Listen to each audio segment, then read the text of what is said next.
good morning, good afternoon, and good evening. Welcome to all of our attendees tuning in from around the world. Today's production of Invisible Women in Sport is an Institute for Sport and Social Justice production. I'm your producer, Garnett L. Overby III. All guests will be muted during this production, but I encourage you to use the chat feature to ask a question or leave a comment. We will reserve time at the end to answer your questions. So now, without further ado, I would like to welcome our host, Candace Martin. Hello, everyone. Welcome to Season 3, Episode 16 of Invisible Women in Sport, and I'm your host, Candace Martin. Today, I'm looking forward to sitting down and having this discussion with Miss Renia Edwards, Senior Associate AD, Internal Operations, and SWA for IUPUI Athletics. Wow, that is a mouthful. Thank you so much, Renia, for joining us today. Thank you, Candace, for the invite. I'm truly humbled and honored to be here with you all today.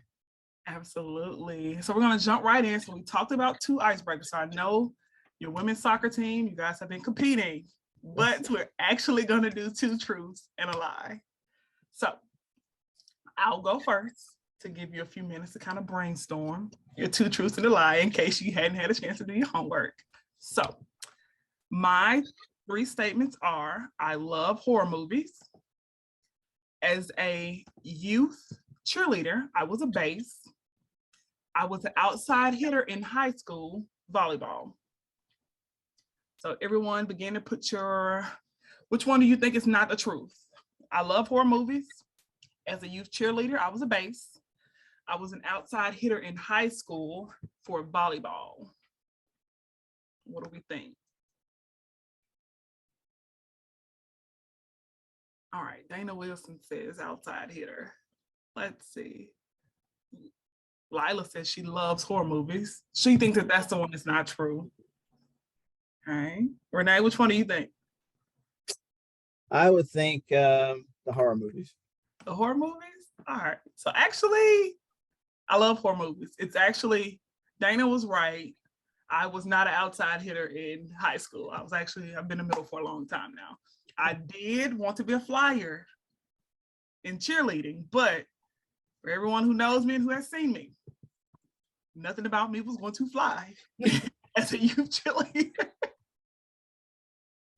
There was no way I was going to fly. It was a nice, strong base. I held up my teammates, so it was fine. It was fine. I learned a lot. All righty, Renia, your turn. What you got for me? Wow. Okay, let's see. I'm a member of Delta Sigma Theta Incorporated. Okay. I played volleyball in high school, and I am a true extrovert. Let me see. Oh, I kind of know the answer. Based on our pre-screen update, I think I know the answer. Okay. Lila says volleyball in high school. I think I'm gonna go with the true extrovert. I think I'm gonna go with that. I think that's the one I want to go with. Gift says the true extrovert. Okay. All right, Renia, why don't you tell me which one is it? That you're right. I'm not a true extrovert. I'm really an introverted person that has learned how to be an extroverted person, and folks do not believe me when I tell them that. Oh wow, because I'm like you can't tell because you know how you present yourself and how you just interacted with me in a short time that we've spent together. I've seen you work from afar when I was a student athlete at Alabama State. You were working in Mississippi Valley. Yeah. You wouldn't be able to tell, but now you say that. It's like, yeah. Okay. I can go in my house on Friday and not come back out until Monday and be okay. Absolutely. Lila says she doesn't believe that either. All righty, Renia. Well, let's jump right in. You know, we talked in the pre-screen the other day about your starting in sports and kind of what that looked like for you, you know, small town country girl, you know, kind of tell us for our guests today, kind of tell them what your start in the sport industry looked like. I started in the sport industry, you know, actually came from having some friends going into the gym, and a new coach came in and was looking for individuals to play basketball for her. Like I said, you know, being from the country, you really kind of stayed at home. I was also grew up in a very overly protective environment because I was the first child in 18 years on my father's side because of a very small family. And so to kind of get out and do things, had to be something, either church related or school related. So having the opportunity to say like, hey, I can try out, not necessarily the best at it. So when I said earlier that the volleyball player, I really did play volleyball.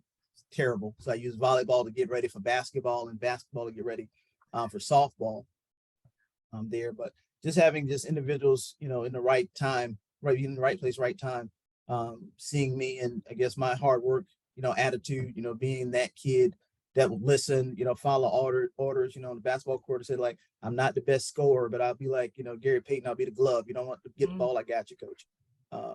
And doing that. So just being open to being coachable at that time. And then was blessed with opportunity for a scholarship offer to Shaw University in Raleigh playing softball. Just happened to be seen. And again, Manning, South Carolina, I don't think I was the greatest at it. Just, worked hard and doing what I needed to do. And from there, like I said, Diane Ford Key saw something in me that didn't necessarily see myself because I wanted to go and be a business person, have some enterprise rental car agencies. But like, no, you're going to graduate school, help me get a postgraduate scholarship, and the rest is history from Absolutely. there. And it's so funny you mentioned being coachable, because I believe that would lay the foundation for myself also, would gain the opportunity to play at Alabama State University. Myself, Coach Penny would say, was raw talent coming in, but I was coachable and I worked hard, so Right. my progression throughout my time there was just a transformation. It was a lot of fun, Yeah. Wasn't the best player, wasn't the best scorer, but I'm going to work hard for you. That That's I right. will do. And we're going to have fun in doing it. So, you talked about, gaining the opportunity to play at Shaw University, a historically Black college and university. So, talk about that experience as being a student athlete and how that has enabled you to provide your services as an administrator to all the student athletes that you have served at HBCU and PWI institutions. Mm-hmm. I had the greatest undergraduate experience, in my opinion. Not necessarily being able to do everything that I wanted to do, but did enough to enjoy the experience. Shaw University, in the heart of Raleigh, downtown, and it in and of itself is the oldest HBCU in the South, and a lot of history, not only from the educational standpoint, but also from the civil rights standpoint. SNCC was founded on their campus. Had one of the first medical schools, law schools, the first dormitory for women was on our campus. And then, graduates went on to establish other institutions like North Carolina Central, North Carolina A&T. So that was instilled in us at an early age. As soon as we stepped on campus, we were broken up into groups and we all had themes. And that theme when I came in was each one teach one. And I think that led the foundation of going into Shaw Core and understanding, our founding and the things that we needed to do to be progressive citizens in society. And I take that with me, and I've taken that with me everywhere I've gone, and trying to instill that into my student athletes that I work with. So I think, that foundation is very important. But then also from the fun side, man, it was in like the height of hip hop. So you had everything from, Sir Mix-a-Lot, Flavor Flav, Salt and Pepper, all these folks, coming across campus. And we had a spot called the Beach on the back of the men's dormitory, which was a loading dock and, a clear, sand area. And they would have like just the best impromptu concerts. And the Lord of the Underground, Lord of the Underground was actually on our campus, and they filmed, a couple of their videos there. So again, you're getting all the height of these things, watching Def Jam comedy in the lobby of our dormitory, because we had separate men's and women's dormitory because of the Baptist institutions and no men above the first floor, but they were allowed to come in at night. And we would watch it around the TV. Just had a great time doing that. Seeing Bernie Mac before he made it big, in Raleigh. So again, you have those experiences as an undergrad. And when I went on to graduate school, stayed in the dorm the first year, I'm like seeing these kids going home on the weekend. I'm like, what are you guys doing? You're supposed to be doing these things on campus. But they were not. And they just, hear those stories. And I'm like, hey, you guys are missing out on something great. Absolutely. You talked about being an introvert. Now I'm still kind of like, I can't, Renee. It's like we're doing concerts. I'm standing on the side and watching from the sideline. Like, okay. Oh, okay. I'm like, oh, it's not really giving introvert. All right. So you talked about, your time at Shaw University, advocacy, philanthropy. And as, a former student athlete, now you're an administrator. how do you encourage your student athletes to stand up for those things they're passionate about? Because we know that it can be a little bit of a slippery slope, because student athletes not only represent themselves, but they also represent the universities, they're representing the conference. So, it's a fine line between it, standing up for what you believe in, but also doing it appropriately in a way that's a positive reflection of the conference and of the institution. So how do you encourage those student athletes to do those things in the right way? When we first have our student athletes come in at the beginning of the year meetings, we kind of talk to them about, call the theme kind of consequences for your actions. Understanding that you're now coming into an environment, great, you're a student athlete. You have 5,000, 10,000, depending on the size of the institution, individuals, watching you, they're coming in to cheer you on. Downside of that, you're a student athlete. You have 5,000, 10,000, 1,000, 500 individuals coming to watch you because you're a student athlete. So when you step off that court or you're on campus or you're in the community, they know who you are. So you have to understand with that, it becomes a responsibility that you're not only representing yourself, you're representing your family, you're representing your institution. Whether you have your letters or not, they know who you are. So you need to do your research. You need to understand that sometimes when you speak, that you're not speaking not only for yourself, you're speaking for your team, your family, and that can be changed. It can be, warped. Folks can take your words and just use bits and pieces to fit whatever narrative they want it to fit if you're not careful and understanding, what the situations are. And I actually had one of my former student athletes, they were traveling to New York as part of going to Penn Relays. And a reporter came up and wanted to ask him a question. He was like, sure, I asked you a question. Well, when he gets the paper the next day and sees that, it's totally different than what he intended because they wanted it to fit their narrative. So that was a lesson right then and there to understand, choose your words wisely. If you truly believe in something, we're going to support you in that, but let's walk down this path of how we're going to do that, do it in a constructive way. To also, it's also our responsibility to protect you as much as we can. The college space, it's a great time. I try to tell kids all the time, it can also be a time of conflict for you because you're taking all the things that you've learned, from your mom, your dad, your grandparents, you're coming into this environment where you're seeing individuals from all over the world, in some cases, and you're going to learn some things that maybe you were taught that's not necessarily true of this certain group of people that you're running into. And it's like, dang, man, my mom and dad, said this, but I'm not getting that vibe, from these individuals. So then you start developing your core, your principles, and then how you're going to live the rest of your life, from that. And we try to, create an environment where, if you were to fall, we're here to help pick you up and get you back in a safe space, a good space before you go out into the world on your own. So that's kind of the philosophy I follow and trying to help support our student athletes and still, not necessarily guiding them, but also, guiding them to protect, but also supporting them in their beliefs. Absolutely. So that counsel, seeking counsel, just you guys will support, but like just talk it through with someone, it could be an academic advisor, SWA, someone just talk it through to get a bit of a gauge, a temperature check, and then, just appropriate ways kind of go about that. Absolutely. I agree with that. Yeah. Don't run into the burning building right away. Got to do a little assessment. No, I'm gonna get somebody else to come with me if I'm going in. Right. Renee, what you think about this? I really think I want to go in, but I don't really know. Yeah.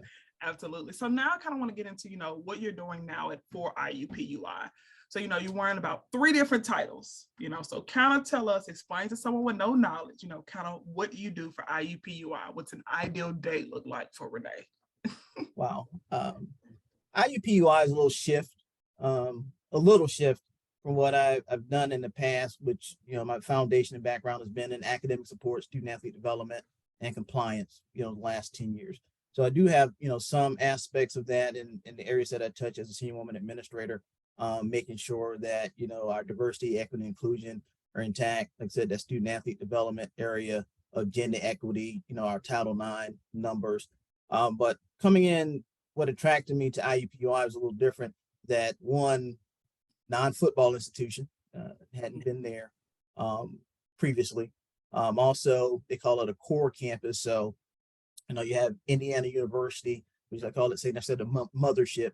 And, we fall up under one of several branch campuses there, but we're core because we're downtown Indianapolis and have a law school and a medical school as well. So wanted to get that experience there. And so also from my internal operations standpoint, I do have 4 sports that I directly supervise on a daily basis, including athletic training, our strength and conditioning staff, and then also facilities and operations. So kind of doing that full time as well. So kind of a step back from the compliance and academic realm, which has been really tough the last 2 years with COVID, and kind of a little bit of a refresher. So that kind of touches, all internal aspects, of the department, make sure all those units work together to create, the best student athlete experience, the best, game day experience for fans and our staff and coaches that are there. So that's kind of hopefully answered your question in a quick nutshell. It did. Wow. You have your hands full over at IUPUI, but it seems like it's a good hands full. You're staying busy. You were just in Milwaukee yesterday supporting women's soccer. Now you're back in Indianapolis, back in the office, getting some things done also. And also serve on some university committees. The transition for me here at IUPUI is also going to be another transition because we're actually changing our name in 2 years in 2024. So I've been sitting on some committees. IUPUI is unique in that it's Indiana University and also Purdue University with some majors, the engineering and the computer science now in Indianapolis. So that's how you get the IUPUI portion. So they were giving 2 degrees, but the legislature came together a few months ago and under the guidance of Dr. Whitten saying that, Purdue is going to go and kind of do their thing. And now we want to fall up under completely Indiana University and focusing on, the downtown aspect. So being on the transformational committee, it's called Vision 2024, on that committee to try to see what we're going to look like now. The new name is going to be Indiana University, Indianapolis.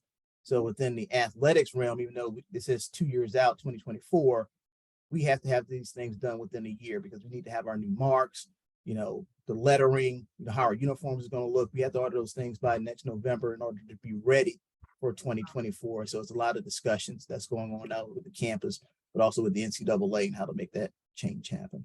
Absolutely. That's exciting. Hitting the ground running. Absolutely. That's exciting.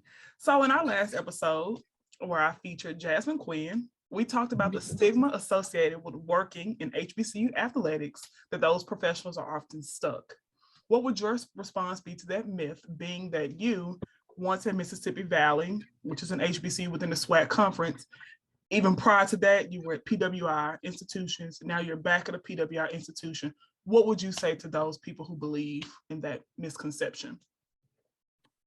You have to keep working.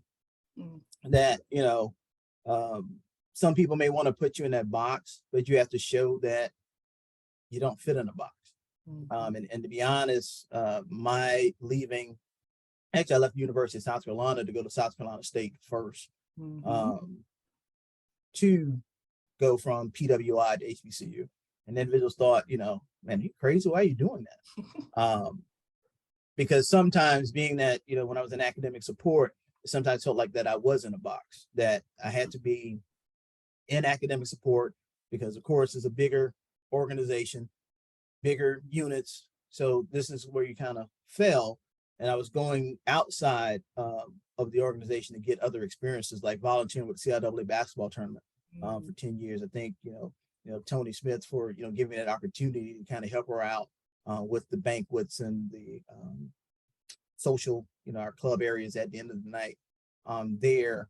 And so I just wanted to do more, with that. So the opportunity at South Carolina State presented itself to go into administration early to get some of that sports supervision, things that I wanted to do. And so what you have to tell individuals are about your experiences and the experience that you gain wearing several hats, say within the HBCU space, because they are set up a little bit different, depending on the mission of that institution, that they want to give individuals an opportunity or a chance that were denied opportunities and chances. So things might be a little slower. You may have to work a little bit harder, but understand that you're gaining so many tools to put in your toolkit that you can now take back to another institution and use and say, hey, I know what it's like to work game day operations, because everyone has to fill in and help out. You know, homecoming is crazy. So I've gone down to the ticket office and helped individuals sell tickets to see how that operation, you know, goes. I've assisted coaches in trying to get, you know, student athletes to, you know, events and things of that nature there to see what they're doing on a day-to-day basis, you know, driving around a golf cart. You know, I was a golf coach before, and I don't even know how to play golf. But I told Sandy at South Carolina State, like, hey, I can drive a cart. You need me to get snacks, you know, out to your players while they're on the course, make sure they have the energy. You go and be that counselor, you know, for them. I can do that. So being in an administrative role now, I can kind of understand what those coaches are thinking or try to help guide them or, you know, see what their needs are because I've kind of walked along the path with them a little bit.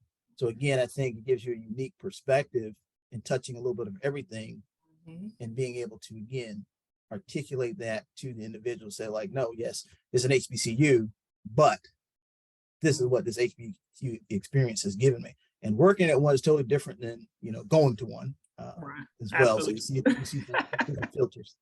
So I'll say Absolutely. So, you know, spent 8 years in Mississippi Valley before transitioning to IUPUI. So, you know, what would you tell professionals who have been with the company or organization for an extensive amount of time, and then they're considering the shift? You know, how did you know that their shift was the right time and was the right shift for you? It's a personal decision for me to want to try to get to, say, a little bit more work-life balance. Being in Mississippi is rules, kind of how I grew up. So I could adapt, you know, being able to pivot, being adaptable is very important in what we do. But it got to the point where I was missing being able to go to the theater, you know, listen to some lectures, things of that nature, not have to drive 2 hours to get to the airport or, you know, nice dinner, things of that nature. So I wanted to change to be back in a bigger city, bigger environment. So I started the process of looking. Yeah, absolutely. That sounds like a little bit of an extrovert, a little bit, you know, just wanted to like get a little. Well, like you said, I said I've had to learn how to do it. Learn how to do it. Absolutely, absolutely. You know, even a little extrovert likes, you know, have the option to do certain things. Options, you know, exactly. Absolutely. So if you want to say no, you can say no and stay in the house. There you go. And it's big enough where you know I can get lost if I need to. Yep. I spent the year out in Indianapolis. It's big enough, but it's not too big. Correct. Absolutely. Still feel small. All right. So Shaw University softball standout, Hall of Fame inductee. As an administrator, you have led teams to various academic honors and so much more, Renee, you know. So tell us, what are you most proud of? Probably most proud of seeing my kids and how they've grown and developed over the years. Several are now in the business, and it's just amazes me. Sometimes what they're doing and the goals, and you know, kind of hear them come back and you know tell stories and whatnot is quite entertaining there. But just excited to see you know the ones that were, say, those trouble kids that you had to you know chase and run around and make sure they're going to class. You know that they're now doing some of that themselves. That you know they're working with, say, some at-risk students or you know kids, and hear the stories about, man, I tell you, these kids, and I'm just looking at them like, really? Okay, I understand what you're saying, what you want to. So again, yeah, this just seeing you know their growth and knowing that you maybe had a little small impact there, or even you know now with you know some of the soccer girls yesterday, you know, even though we lost the match, you know, they were so just very thankful of you know my being there and supporting them. So being a support system and knowing that I can do that, it's you know you can't measure that. Absolutely. And I said, from my time of being a student athlete, at least I would always enjoy seeing administrators at games and matches, because we notice when administrators aren't present, when they aren't there, it's like, oh wow, like where they at? You know, why we not okay? What else did you have to do tonight? So absolutely, it's definitely noticed. It's definitely noticed. So you know, as a Black woman in a white male-dominated field, you know, you've served on PWI campuses and HBCU campuses that we've talked about. You know, what is the biggest lesson that you've learned that you like to give to young Black women who are coming up within this industry like myself? Don't think we have to have all the answers, all the skills to apply. I think say that again. Say that again. We do not have to be perfect to apply. Submit that resume. And I think, sometimes that's just men in general. They can have one thing on the qualification list and they're going to toss their name in the hat. And I think I've, not applied to certain opportunities just because like, oh no, I don't have this. I don't have the marketing. I don't have, the fundraising. When all of that is really your relationship with people. And you got to have the confidence in yourself to go out and do it and say, hey, I'm going to take a chance and put myself out there to that. So I would say if it's something that you want, something that you see you want to do, toss your name in the hat. If you don't get it, all they're going to say is no. If you're not putting your name in the hat, you're telling yourself no before you even, get in the race, so to speak. So I would say go for it. I saw Garnett mention that in our chat. We've seen that it's been a trend on Invisible Women. A lot of the women that have been a guest on our show have said that, and I've learned, submit that application, Candace. Go ahead and submit it. The worst they can say is no. Right. And you never know who's in the room that may have some connection to you. Also get a sponsor. You need to make those connections of individuals that can kind of talk for you, can get you in the room and get your name in the conversation. Again, give yourself a chance or opportunity. Absolutely. Our chat is booming with questions, guys. We're going to jump over to Q&A in just a second. I'm almost done with Miss Renee. Coming up on my last question, Renee, so we talked a little bit about yesterday in the pre-screen. What would you tell your younger self? What would you whisper in little Renee's ear if you could? It could be even something that you're still working on today. I've talked to a few women that just said, I'm still trying to figure this thing out today, but this is what I would tell myself. What would you say? Well, I just said, don't be afraid to put yourself out there. Yeah. And try. Absolutely. Absolutely, friends. So, all righty. Well, I'm going to throw it over to Gift, who's going to take over our Q&A. And Renee, it was such a pleasure to talk with you. I will see you in a few following Q&A. Okay. You as well. Okay. Thank you so much. All right, and we're going to get started with the Q&A session. First, I would like to say happy birthday to Miss Monique, who's here in the comments told us today is her birthday. And her question is, how did HBCUs prepare you for where you are today? How did they prepare me for where I am today? Correct. Definitely gave me a sense of confidence of saying that I do belong in the room, that you can do that. That they would not allow us to, not show up for class, not present our best selves there. Because I guess it was, knowing the challenges that would be there and not being afraid to interact with anyone, regardless of race, color, creed, what have you. You can have those relationships. You can have that competition, and that you can compete and achieve in the space. And also a sense of family. My apologies for cutting you off there. No, you're fine. Thank you for that, because I think a lot of times it is challenging to show up as your full self in many different environments. So thank you for those encouraging words. And our next question is from Dana Wilson, and she asks, Renee, how do you navigate hiring for positions at your institution, factoring in the comment you've made on Just Apply? Say that one more time for me. Sure. How do you navigate hiring for positions at your institution, factoring in the comment you made on just applying to the position? How do I factor in the hiring? Trying to look at, the total package. Sometimes you have to look at, say, transferable skills that can relate to the position. And sometimes, everyone may not have everything that you're looking for in the job description, but you try to look at what they've done in the past and how it can relate. And then in that interview process, ask those, pointed questions to see, again, how they think, how they can, tie in their experiences to what needs to occur, what we need within the organization to try to assess the fit that's needed. So again, doing the background checks, the references, asking, individuals about, their work ethic, how do they interact? How do they work as part of a team? So again, that's my approach in trying to look at a total package other than just, exactly what's on paper. Because you can have, an individual that may check all the boxes on the paper, but have a horrible attitude or have a horrible track record and how they've treated people, how they've treated students. Regardless, yeah, you fill all the boxes here, but it's about, that student athlete experience is about the experience of working, with your coworkers and developing those relationships. So sometimes that's just as important, because you can teach a person a job. Can you teach a person how to respect and be kind and really uplift and support, the student athletes and also your coworkers? Because it's, somebody that you're actually going into battle with, on a day-to-day basis and trying to, create an experience.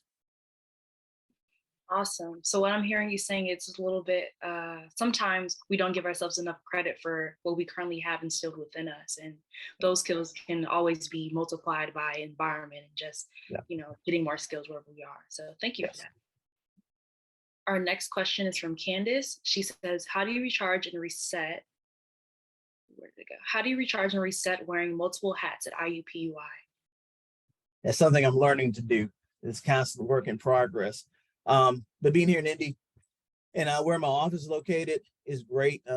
As I was telling Candace, I have a window out here that faces the river, the canal. So kind of look out doing that, but it also inspires me to get out and maybe take a lap around the building, because folks are always running back and forth here. When I do have some downtime, try to catch a movie, trying to get some exercise in, things of that nature, and also travel. International airport is like 20 minutes away now. So try to find those off-season times when I can get away to do those. But, primarily, again, just trying to walk around, going out, also to practices, interacting with our student athletes and coaches. They actually help mentally with doing some things. So those are some of the things I try to do to rewind. But like I said, it's a constant work in progress to remind myself to do that, take time. Where has been your favorite place that you traveled thus far? Ooh, that's a good one. Favorite place thus far, probably the most beautiful, St. Martin, most impactful, Gold Coast of Ghana, going to the slave castles there. But those are the top two experiences.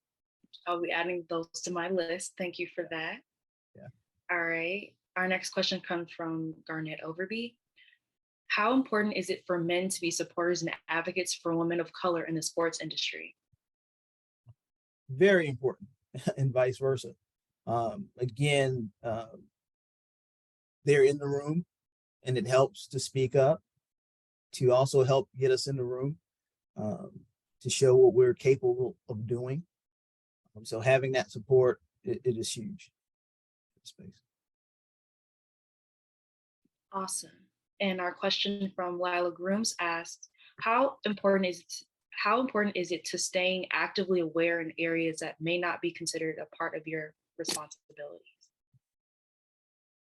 I think that's very important. Just being a well-rounded person and being able to communicate,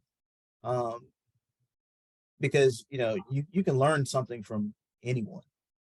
So being open to having those conversations, just asking basic questions, I think that helps with your adaptability, being able to fit in the space. So I'm a big proponent in going and talking to other individuals from different areas, just so you can have a better understanding and be able to support them sometimes in what they're able to do. And again, that's something else that you're filling your bucket, and the higher you go in, say, the leadership role or the leadership space, it helps you in guiding your decisions that you have to make, for the department, also from the student athletes. If you actually have some knowledge of working in that area, understanding what the challenges that those individuals face, it can help, change your perspective and some of the decisions that you make as well. It's a good question. And I have one more question. This might be the most important question of the day. Are you ready? All right. What are you bringing to Thanksgiving dinner? Say that again. What are you bringing to Thanksgiving dinner? What are you cooking? Man, my family's bugging me. I have two brothers, and they kind of go back and forth. I already have gotten a request for say mac and cheese and banana pudding. Also for my nephews, they like those two staples. So that definitely has to be on the menu. See, that response told me all I needed to know. I know you're a staple of your community and your family. Thank you. Thank you for your service. Okay. I know they'll have a blast. So thank you. That was my last question. I'm going to hand it back over to Candace to close this out. Okay, wow. Thanks, Giff and Renee. I didn't know you was bringing the mac and cheese to the dinner. Now, That's always they a entrust request. you with the mac and cheese. I would prefer being on the grill. If we could have barbecue, that'd be great. But I think we're gonna have traditional Thanksgiving this year. Oh wow, barbecue would be good too. Home for me is Memphis. The home of blues and barbecue. I'm all That's for right. a red night coming off the grill. Absolutely. Do some mean ribs, I can tell you. Absolutely. Well, Renee, has been a pleasure. As a student athlete, we didn't get a chance to kind of interact much, but I will say that it has now, in due time, it has been great to spend this time with you today, Renee, and I do look forward to our growing relationship as time progresses. Yes, I thank you for that, and trust me, I watched you as a student athlete. You brought the ball, you pounded it to the floor, against my team. So you're great in and of yourself, and just excited to see your journey, and we'll be looking forward to continue watching. Absolutely. Thank you so much, Renee. All right, friends, we're going to work to close out the show. All righty. And there are only 2 more episodes of season 3 of Invisible Women in Sport. So everyone, please be on the lookout of those last 2 registrations, where I will be serving as your host of Invisible Women in Sport. Once again, we would like to thank you all for your constant support of Invisible Women in Sport. We're a nonprofit organization that impacts various social justice issues. Please use the QR code to support us with a financial gift as we continue to change the lives through the power of sport. And once again, I'm your host, Candace Martin. Thank you so much, Renee, for joining us, our producer, Garnett, Matt, and graduate assistants. And once again, special thank you to all the organizations that registered today. A special shout out to Renee and IUPUI Athletics for allowing her to spend some time with us today. Please follow us on all social media platforms to stay up to date and informed on future programs at Institute SSJ. If you ever miss an episode, we've got you covered. All of our episodes are posted and up to date on our YouTube channel. Also, we receive a lot of inquiries about internships. If any of our supporters or members have internships available, please send your information to our producer, Garnett, at goverb@sportandsocialjustice.org, so we can send that information out to the people reaching out to us. Viewers, we need your feedback to make Invisible Women in Sport much, much better. So please follow today's episode. You'll receive a short survey. Please fill that out as we are continuing to make constant improvements to Invisible Women in Sport. Tune in November 17th for season 3's episode 17 at 2 p.m. Please be on the lookout for that registration link. And once again, there are only 2 more episodes left in season 3. And once again, I'm your host, Candace Martin of Invisible Women in Sport. See us now.